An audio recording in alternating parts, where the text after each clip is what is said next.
আজকে 15ই রমজান চলে আসলাম বাগানে কিছু সবজি নিতে। তো প্রথমত এই বাগানগুলো তুলে নিই, দেখেন কত বাগান ধরছে গাছে। রমজান মাসে তো শাকসবজি বেশি লাগেই না, তো বহুত বাগান হয়ে গেছে দেখেন। তো কিছু বাগান আজকে তুলে নিই।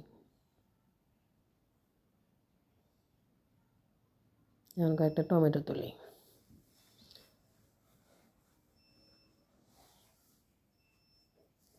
তো এটা একটা গোল বাগান তুলে নিলাম ভাজি করার জন্যে। তো এই সাপোর্ট দেওয়া গাছটা একটা দেখাইছিলাম আপনাদেরকে, এই গাছটায় কত সুন্দর টমেটো পাইকে আছে। এগুলো স্যালাডের জন্য ভালো হবো, হাইব্রিড টমেটো।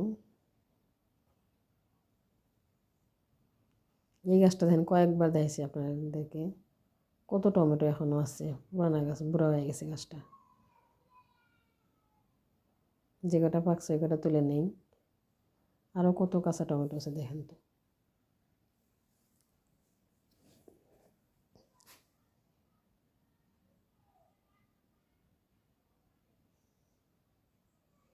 এখন কিছু মরিচ তুলে নেই, পাকা মরিচগুলা, কারণ যেদিন আমি মাংস রান্না করি ওই দিনই গাছের পাকা মরিচগুলো তুলি, নাহলে এমনি কাঁচা খাই।